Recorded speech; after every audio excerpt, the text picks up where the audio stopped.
안녕하세요. 오늘은 이 통가죽을 이용해서요, 컵받침을 만들어 볼 건데요. 지금 이렇게 그 통가죽으로 만드는 이유가 뭐냐면요, 일반 가죽은 색상이 아주 다양하게 염색이 돼서 나오죠. 근데 얇고 굉장히 부드럽습니다. 이렇게 늘어남도 있고요. 그리고 면이 평평하기 때문에 컵받침 뜨거운 차를 올렸을 때 이게 약간 늘러붙는 느낌이 있어요. 그래서 컵받침 같은 경우에는 이 통가죽을 이용해서 만들어주면은 뭐 이제 그걸 이제 좀 줄일 수가 있으니까 좋은 장점이 있습니다. 그리고 이제 이 침투 약품을 발라놨는데 이건 테두리만 발라놓은 상태입니다. 지금 테두리만 침투성 약품으로 해서 발라주고 그리고 나서 건조를 해놓은 상태예요. 각인 역시도 이제 찍을 때 가죽에 물을 먹이기 때문에 이게 완전히 건조가 돼야 됩니다. 뭐가 됐든 이 약품을 침투성을 예를 들어서 발랐는데 건조가 안 된 상태에서 그 위에 다른 약품을 바르게 되면은 끈적임이 생긴다든가 뭐 여러 가지 문제가 생길 수가 있어요. 그래가지고 이 건조가 항상 이 공예를 할 때는 약품을 쓸 때는 중요하다. 그렇게 생각을 합니다. 그리고 두께는 약 한 2.5mm 정도 되는 가죽을 사용을 했고요. 뒷면은 거칠거칠한 상태 그대로 그냥 만들 거예요. 뒷면 처리를 하면은 상당히 미끈미끈하다고 해야 되죠. 미끄럽다고 봐야 됩니다. 뭐 영화에서처럼 이렇게 딱 풀 따라놓고 여기부터 저까지 밀고 그렇게 하지 않으려면은 뭐 굳이 이렇게 미끄러울 필요가 없죠. 그래서 뒷면은 그 상태 그대로 한번 만들어 볼게요. 우선 그 침투 약품이 염료라고 하는 건데 이 염료를 사용을 할 때는요, 바르고 나서 건조를 해주는 것이 좀 중요하다, 그렇게 알고 계시면 될 것 같아요. 자, 이렇게요, 물기 때문에 금방 가죽에 스며 들어갑니다. 스며 들어가는데 이게 스며든다고 해서 이게 지금 건조가 된 건 아니잖아요. 그래서 침투약품을 바를 때 염료를 사용을 할 때는 건조를 해줘야 돼요. 자, 그러면 이제 미리 건조를 해놨으니까 앤틱 다이를 이용해서 염색을 하고 컵받침을 만들어 보겠습니다. 지금 제가 만들고 있는 컵받침은 모양이 사각이잖아요. 사각인데 뭐 동그랗게 만드셔도 되고 그 뭐 자유스럽게 만드시면 됩니다.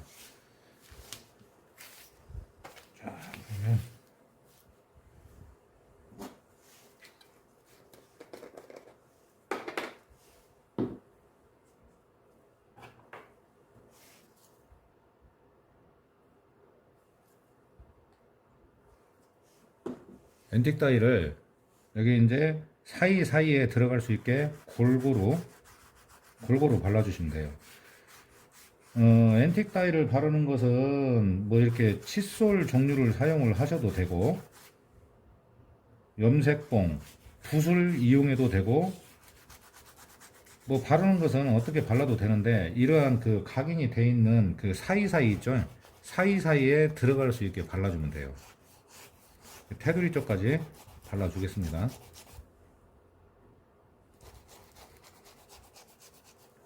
그리고 앤틱 다이는 뭐 오랜 시간 너무 건조를 하면은 안 좋아요.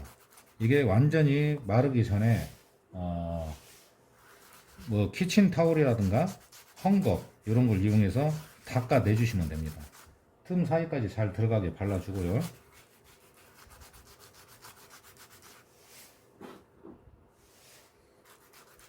히터를 틀었더니 너무 빨리 마르는 것 같은데. 자, 이렇게 사이사이에 틈에 빠진 부분이 없이 앤틱 다이를 발라주고요.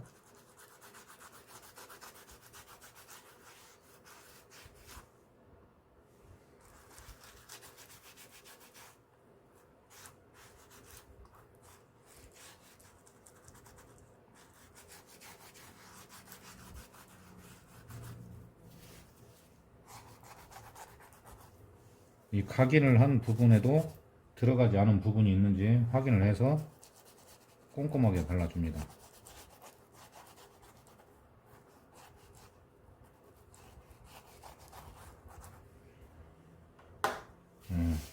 간단하죠?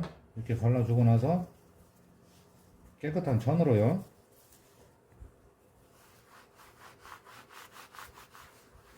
그리고 이걸 닦아낼 때도 너무 무리하게 힘을 안 주셔도 됩니다. 이렇게 묻어서 닦아내질 정도, 그 정도만 해주시면 돼요.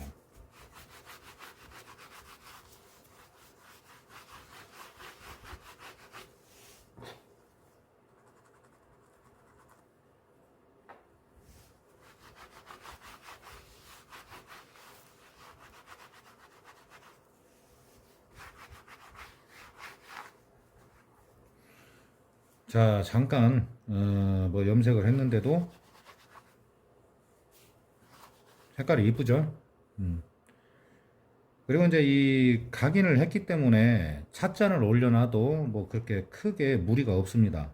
그리고 이제 원래는 여기에 이제 광택제까지 마감제, 광택제를 써주는 것도 좋은 방법이죠. 여기가 잘 안 들어갔네요. 이런 부분, 이렇게 좀 안 들어간 부분을 잘 보셔가지고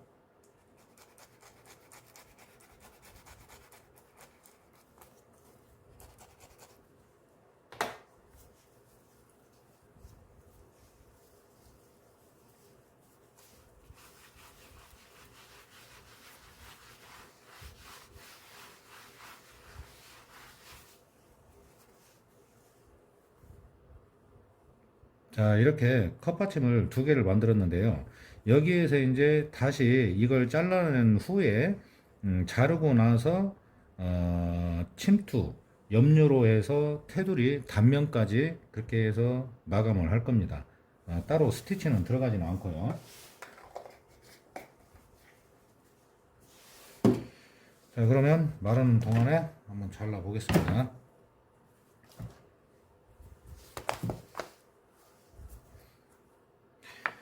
그냥 차를 뭐 마실 수도 있지만 좀 이렇게 컵받침 하나 있어가지고 컵받침에 놓고 차를 마시면 좀 더 분위기도 살아나고 좋겠죠. 컵받침 만들어가지고 그 막걸리 잡수시는 분은 없잖아요.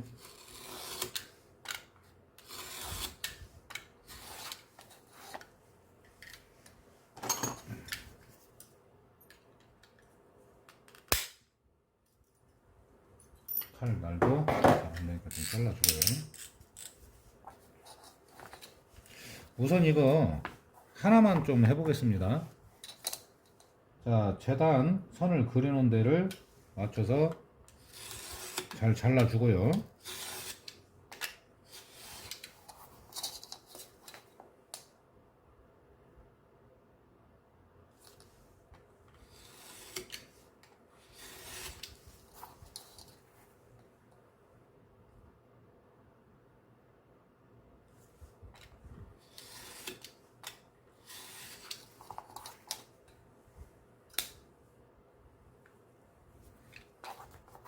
자, 일단 모양이 사각으로 나왔습니다. 이 모서리만 조금만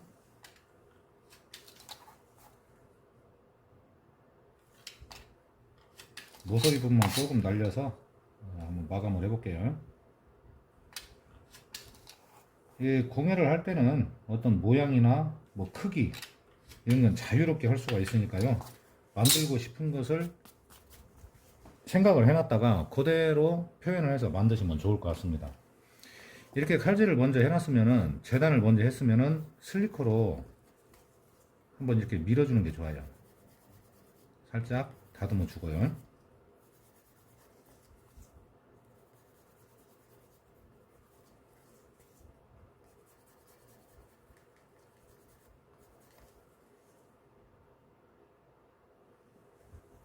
자, 됐습니다.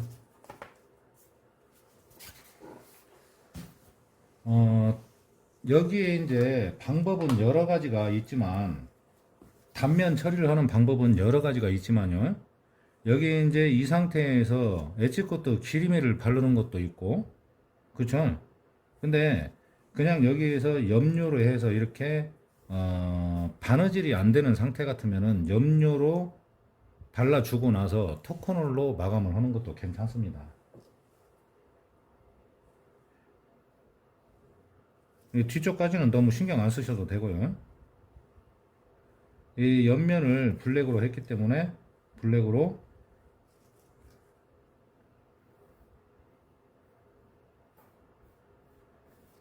이렇게 단면을 블랙으로 발랐습니다. 블랙으로 발라주고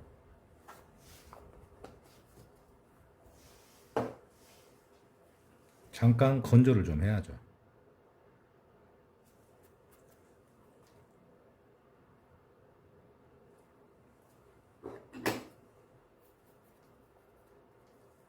지금 현재는 단면이 뭐 이렇게 광이 나거나 아직까지는 그러진 않죠. 그리고 블랙 같은 경우에는 예를 들어서 그 침투성 약품이 검정색이라고 해도요, 가죽에 발라보면은 이런 식으로 완전히 검정이 안 나와요. 아주 진한 남색 정도 나옵니다. 그걸 참고를 하셔가지고 만약에 좀 더 진하게 표현을 하고 싶다 싶으면 한 번을 더 발라 주셔도 돼요.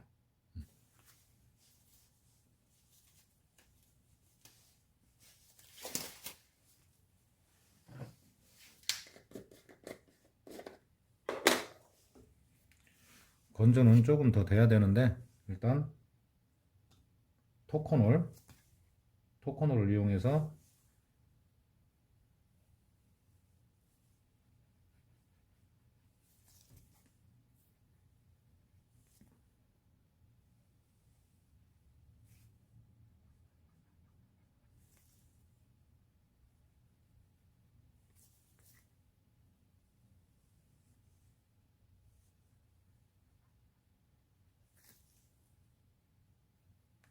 약품을 쓸 때는 건조를 꼭 해줘야 되지만 토코놀 같은 경우에는 또 완전히 건조가 되면은 오히려 안 좋습니다.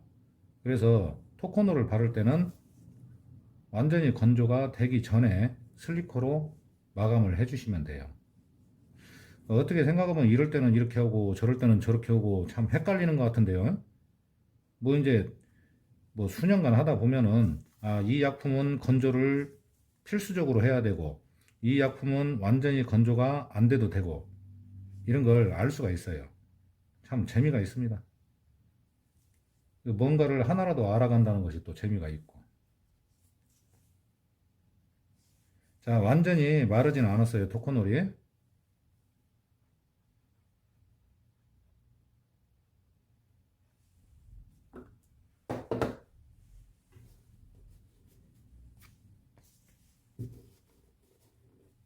자, 그러면 이때 슬리코로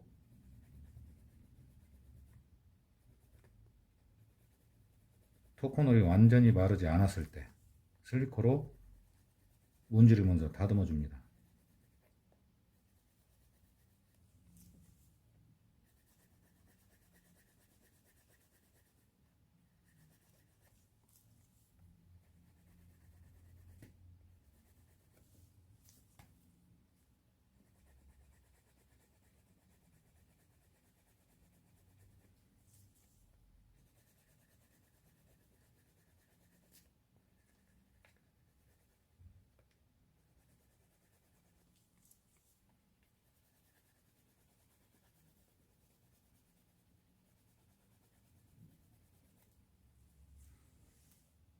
이 광이 조금 나는 게 보이시는가요? 단면에?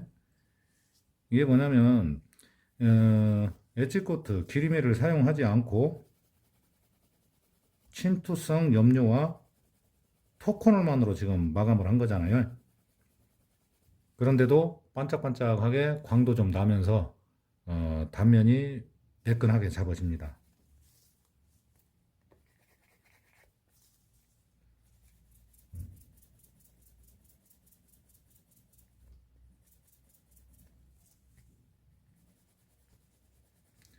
직접 만드실 때는 앤틱 다이를 바르고 나서도요, 한참 동안 완전히 마를 때까지 건조를 해주시는 게 좋아요.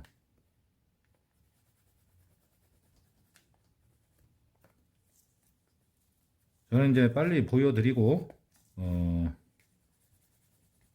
뭐 편집을 할지 모르고 그러니까 이렇게 좀 서둘러서 하는 거죠. 자, 이제 어느 정도 단면까지 마감이 됐어요. 지금 이렇게 손으로 제가 이렇게 문질러 보면 굉장히 반질거리고 매끈매끈합니다. 매끈매끈해요. 단면이. 자, 이제 이 정도만 하고 더 슬리코로 더 다듬어 줘도 돼요.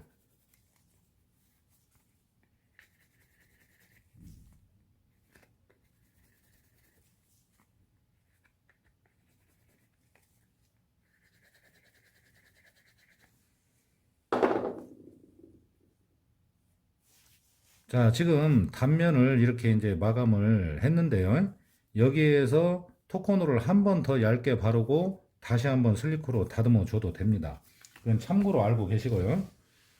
그리고 이 상태에서 바로 마감 광택제를 써도 되지만, 예, 장갑을 끼고 자연광을 한번 내볼게요. 지금 이 상태하고요.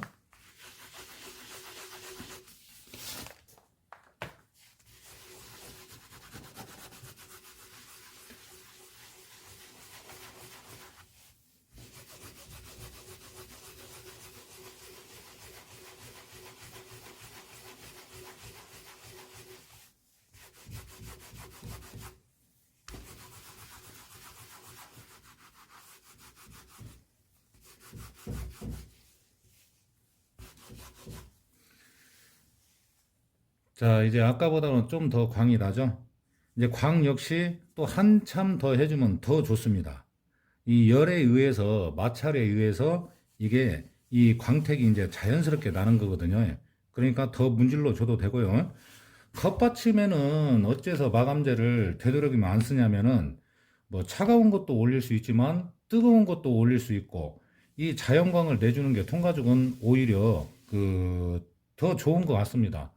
만약에 마감제를 여기에 맞지 않는 걸 쓰거나 그 일반적으로 판매하는 거 그걸 사가지고 잘못 바르면은요, 그게 이제 그 뜰 수도 있고 염색약이 퍼질 수도 있고 번진다고 해야죠. 그런 현상도 생기고 그러기 때문에 이 컵받침을 통과적으로 만들 때는 조금 팔이 아프더라도 이렇게 자연광을 내주시는 게 좋아요. 자, 오늘은 좀 이렇게 분위기 잡아가면서 차 한 잔 마실 수 있는 그때 사용하는 컵받침을 한번 만들어 봤습니다.